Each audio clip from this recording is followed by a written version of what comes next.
new set of locks, or the original set of locks, we all use the same waterway, regardless of which set we're using. In 2006, the Panamanians voted to give their canal a $6 billion makeover, dredging the channels, widening the famous Kool-Aid Cut, which is the Continental Divide, or what they used to call the Gaillard Cut. Work began in 2007, and this included a new and larger lock system, and this expanded canal was finally opened on June 26, 2016, 2 years after it was scheduled to open due to some issues that they were facing.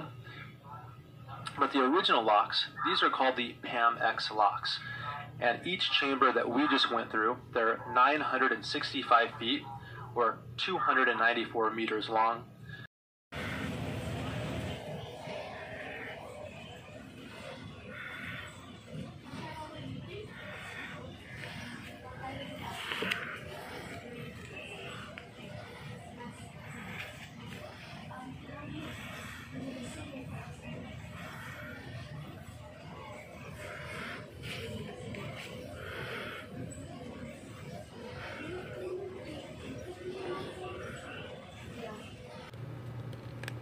Now, for comparison, the new set of locks, or the expanded locks, these are what we call the Neo-PAM-X.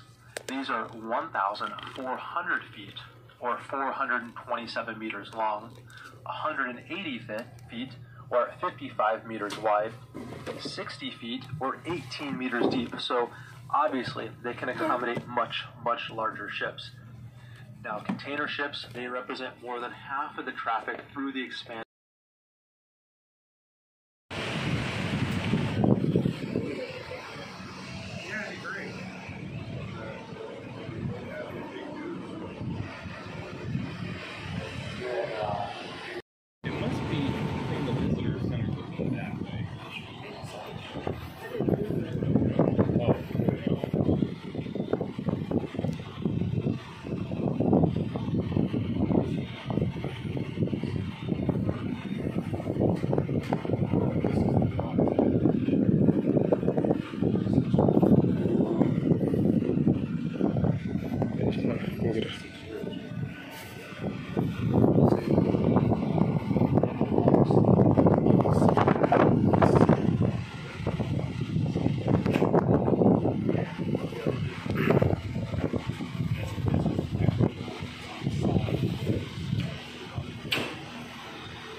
Here was just the young woman up here.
on that story or the article that you read or have.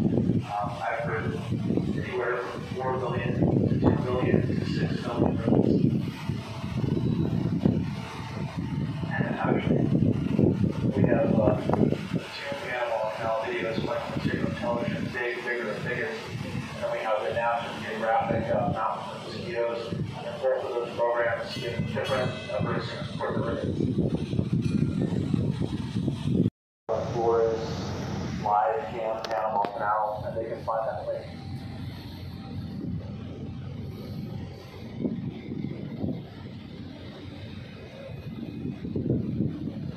And then as we're making our way in, you can see the white building that's in between the two lots. That's the control tower. So if you were to go in that control tower, you would see a scale version of the locks replicated up there in miniature. So when the gates open and close, that's because there's somebody in that tower that's open. So in a lot of ways, nothing's really changed.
Kind of see tucked into the walls.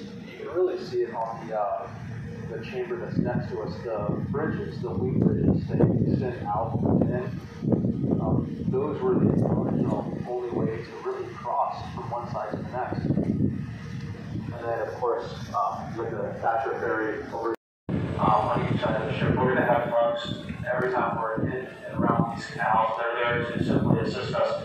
And I think maybe 20 minutes ago, I think we said they were $23 million apiece. I'm sorry, they're about 5 to 7 million apiece. I'm still drinking my coffee at the room.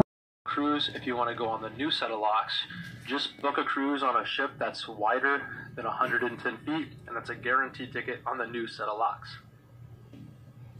Now, LNG ships, they began using the waterway on the new set of locks since it opened. Since then, this segment has experienced steady growth, with more than 90% of the LNG world's fleet now transiting the Panama Canal, which opened the doors to new markets all over the world, allowing LNG producers in the United States to send natural gas to new markets like Asia at competitive prices. LPG vessel traffic growth has also grown steady since the canal opened and has become the second largest segment of traffic through the Neo-Panamax set of locks. Now, instead of 3 locks on the new set, there are only 2 sets in the Neo-Panamax lock. Now, each set does have 3 locks. Now, the expanded canal was designed with the environment in mind, and it has contributed to the reduction of CO2 and offers a shorter route and greater cargo capacity to its customers. The new locks also have water-saving basins that allow 60% of the water to be used in each set of lock to be reused for the next ship's passage. Now the gates for the new locks, they're rolling gates instead of the swinging gates that we have here, which are more efficient and allow for better maintenance. And interestingly enough, Gustave Eiffel, whilst working for Ferdinand de Lesseps, designed a very similar system that are being used on the new set of locks back in the 1880s.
I mean, it could take anywhere from 7 to 9 hours to do the full transit, so this is going to be intermittent commentary throughout the entire voyage, but I want to balance between not talking too much and not talking enough. So as we go through the Pedro Miguel, we only have one lock chamber, and we're going to raise an additional 31 feet or 9.5 meters. So once we go through the Pedro Miguel set of locks that we're approaching now, then we're going to be 85, 86 feet above sea level, and that's the level of Gatun Lake, and that will take us over the spine of the Culebra Cut, the Gaillard Cut, or what we call the Continental Divide. So exactly the same way as the Miraflores. So I'm going to head down to the bow on deck 4, so if you have any questions, you can come find me on the bow. Once the ship starts raising and the Miraflores locks, I'll come back up to the bridge and continue my narration. But at least for this next set, you can find me deck 4 on the bow, and then I'll be back later.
All right, everybody. Well, I'm back here on the bridge, and just want to do a quick mic check. If you can hear me on the bow, can you just give me a wave to see? Oh, okay, it works.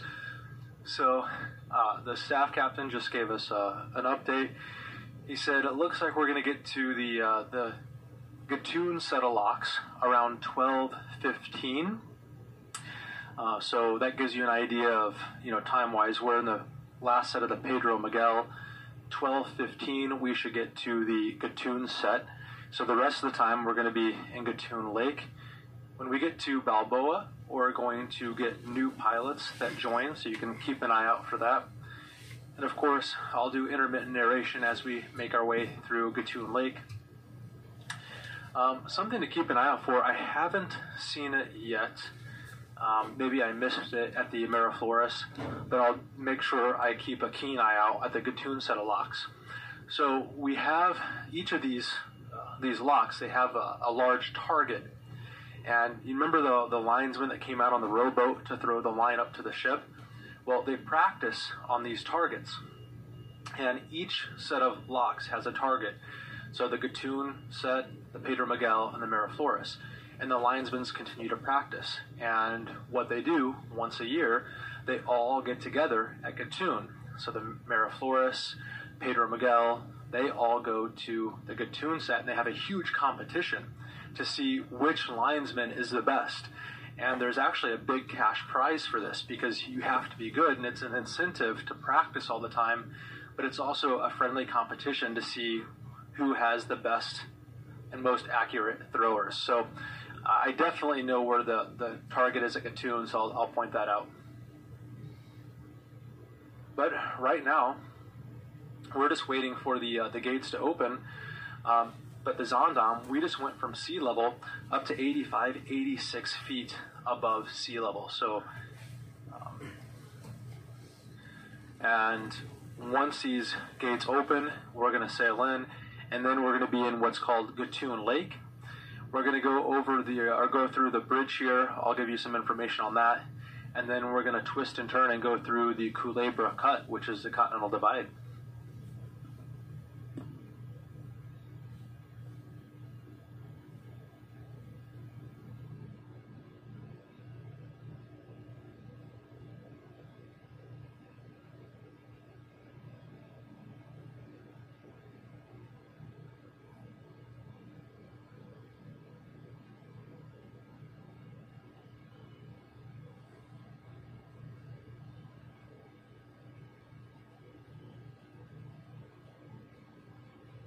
So I was just on the bow and had this question a couple times. And to the port side, you can see this large container ship that's coming through, and it just went through the new set of locks. Now here on the old set of locks, we have two chambers. So the question is, why aren't they both being used? Well, sometimes they are, but just because we have two sets of lock here doesn't necessarily mean that it's two-way traffic. We're all going the same way, which means we are all inbound ships. And that's because traffic of larger ships is limited to one way through the Gaillard Cut, or remember the Culebra Cut, or just the Continental Divide. Large ships are scheduled for daylight transits. And I know a guest asked that question. So pretty much all cruise ships will do a daylight transit because, well, it's more interesting for our guests. But again, all the really large ships do daylight transits as well. Now, both lanes of locks are being used for inbound traffic, so we shouldn't pass another ship. We should all be going the same way. Now, later in the day, once we make it out of the Culebra Cut, then we should pass ships, because then it'll be two-way traffic.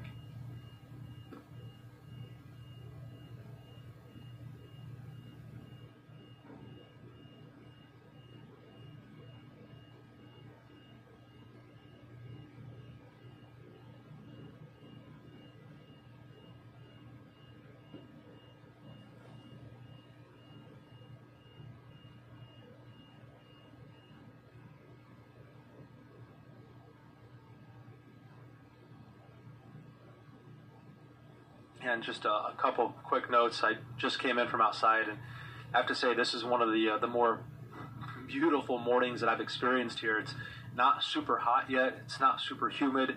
But if you are staying outside, for a long time, just make sure you do hydrate. And the shops, they're going to be opening pretty soon on deck 8 midship, so the inside pool area. I think they're going to open at 9 a.m. and they're going to have a deck sail until 1 p.m. And if you saw all the boats coming up to the Zaandam this morning, we got linesmen on, we had pilots join, but we also had some locals dropping off merchandise. So the deck sail today between 9 and 1, they are souvenirs that are brought on the ship. So you can head up there and check that out.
And on the starboard side, or the right side of the ship, you can see the railroad. This is one of the few places that you can actually see the railroad on our transit.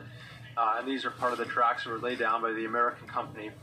And they opened in 1855, but usually it kind of goes inland a little bit. So one of the few locations on our transit where you can actually see the tracks.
Opening of the Panama Canal. Now, shortly after it was opened, the bridge was named for Panama's centennial, which occurred on November 3rd, 2003. Now, the bridge was constructed to help relieve congestion from the bridges of the Americas at the entrance of the Panama Canal that we went through earlier this morning, and it's believed to have reduced the traffic by as much as 50%. Now, this is a really high bridge. It's from the bottom of the lake to the top. It's 80 meters or 264 feet. And again, that's the Centennial Bridge. After we cross this, we only have one more bridge.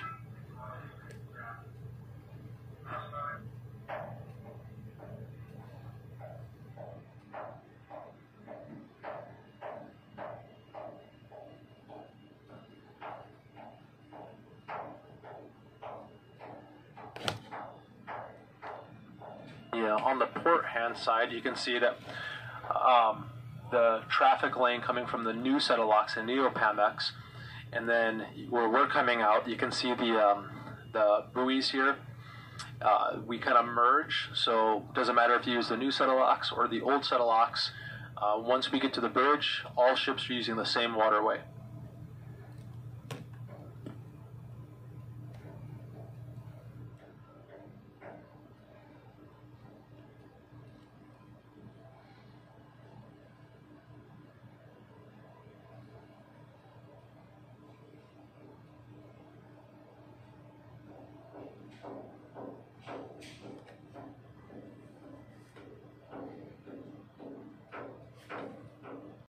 From the opening of the Panama Canal, and it was built to relieve congestion on the bridges of America, and they say it's reduced the traffic by 50%. But there was a lot of traffic this morning on the bridges of America, and there's a lot of traffic on this ship, or this bridge, and this is the second bridge that we're crossing, and there are 3 bridges in the Panama Canal. And we already talked about the tolls that ships pay. Container ships, cargo ships, they're assessed on gross tonnage. Cruise ships, we're not. We're assessed on how many passengers we have on board. So essentially, every passenger on board has paid $375. So for our ship to transit the canal, we're looking at almost $440,000, just a little bit less today. That reservation is $35,000. And I already mentioned that the cheapest toll ever paid was Richard Halliburton in 1928 when he swam the entire length of the canal, and he paid 36 cents. Now, you do have a chance to swim the Panama Canal yourself with our lead host, Mandy. Just check the daily program. She'll be hosting something in our pool on deck 8 aft, and she has certificates for everybody that wants to sign up and do that.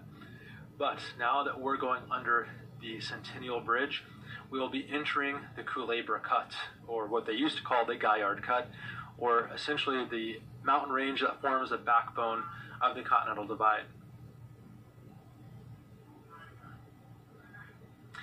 we're entering an area that's a little bit more than 8.5 miles. And of course, this is where the mountain had to be lowered roughly 250 feet just to create this continuous waterway at 85, 86 feet above sea level. And when I did my talk on the history of the Panama Canal, or when you've heard about the history of the Panama Canal and all the lives lost and how difficult it was and people brought in from all over the world, it's this stretch that we're entering right now that was the most difficult part of the excavation.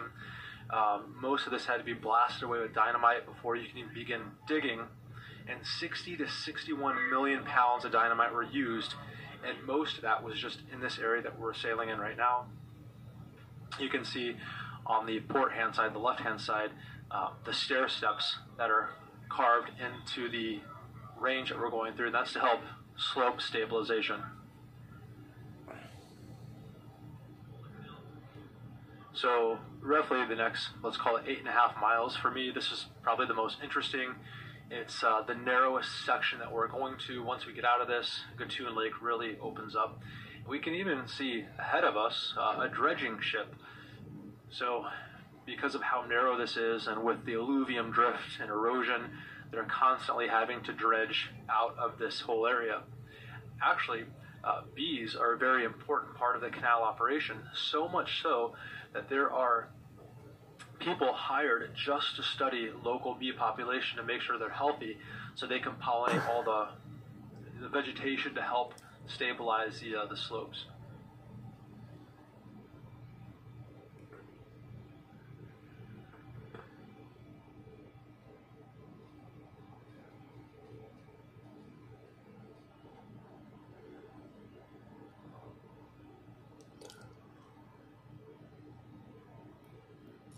As we're making our way through the Gaillard Cut, if you have a forward view, navigation is really important, and the ship pilots have to know all the curves they face, and they do have navigational aids to assist them along the way.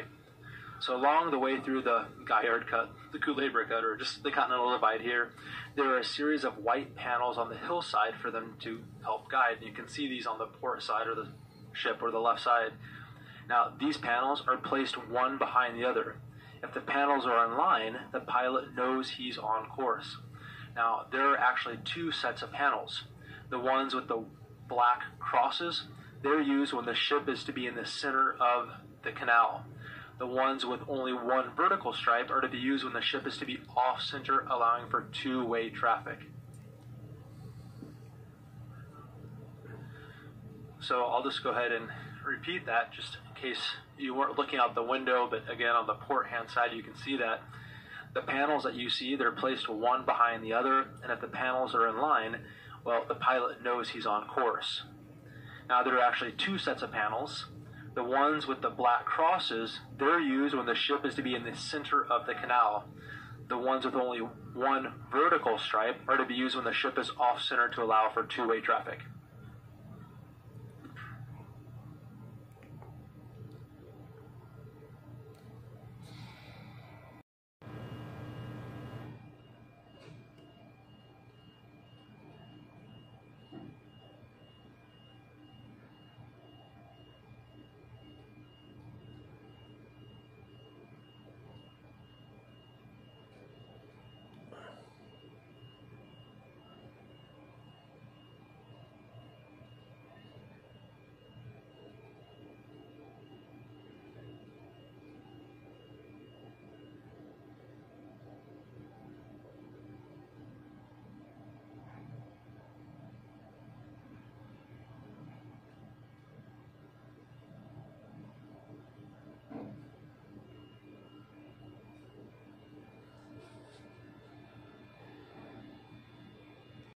Set of locks, or the original set of locks, we all use the same waterway regardless of which set we're using. In 2006, the Panamanians voted to give their canal a $6 billion makeover, dredging the channels, widening the famous Culebra Cut, which is the Continental Divide, or what they used to call the Gaillard Cut. Work began in 2007, and this included a new and larger lock system, and this expanded canal was finally opened on June 26, 2016, 2 years after it was scheduled to open due to some issues that they were facing. But the original locks, these are called the PAM-X locks. And each chamber that we just went through, they're 965 feet or 294 meters long.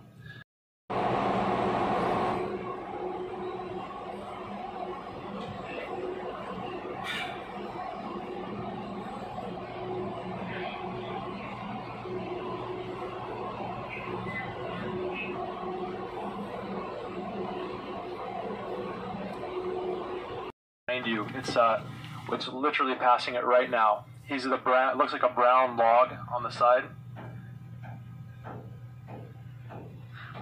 So for our guests on the balcony or the promenade, deck 3, we're passing it right now. If you're on the bow, we're kind of past it already. But for our guests on the port side of the ship, there's a crocodile. He's moving, actually. It looks like he's going to head back into the water.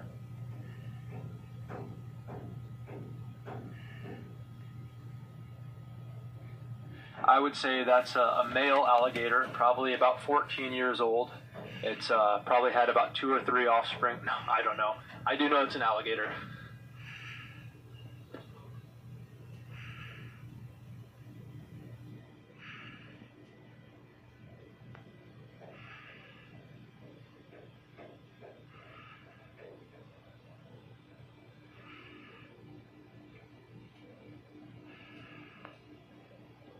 So transiting the canal from the opposite side, so I just want to get a better visual.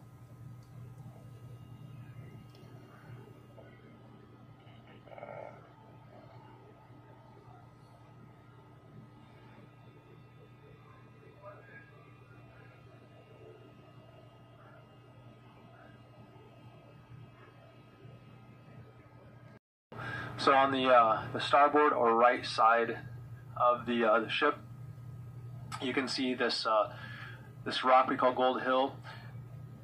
This is where the Continental Divide crosses the canal, and this is where the deepest excavation was made. Now, the top of Gold Hill was originally 539 feet above sea level. However, the top has been cut off twice to reduce the possibility of a hillslide sliding down into the canal. Now, this was an enormous job of cutting back the face of Gold Hill, and this was accomplished as part of the canal widening project that was done in 2001. So just as recently as 2001, they even cut down the top of Gold Hill. And you can see the stair-step face of the hill that was done to reduce the possibility of landslides. Now, the gray rectangular shapes on the face of the cut slopes are concrete blocks cast into the face of Gold Hill, and they're anchored by steel rods. This was another measure that was taken to reduce the possibility of slope failure. Now, Gold Hill was given the name when the French effort of building the canal was underway. The promoters of the project started a rumor intentionally that the hill contained enough gold to pay for the entire cost of the building of the Panama Canal. This enticed many investors to buy French construction bonds. However, not an ounce of gold was ever found in Gold Hill, and that's on your starboard side right now.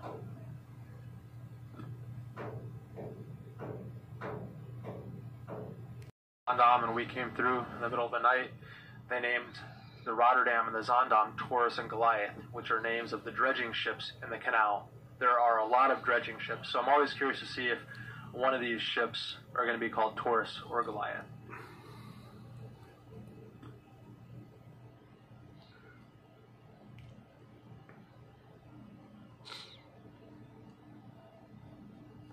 All the way ahead, you can see that container ship ahead of us. That's a perfect representation of just how narrow the Gaillard Cut or the Coupe Labor Cut is. You can see how massive that ship is, and that's why it's only one-way traffic. Oh, also on the starboard side, the right side of the ship, you can look up. They're still doing work to stabilize the slopes today. So you can see how they're cutting out the new steps. I mean, this has been ongoing for over 100 years to work on the stabilization of the slopes.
always carry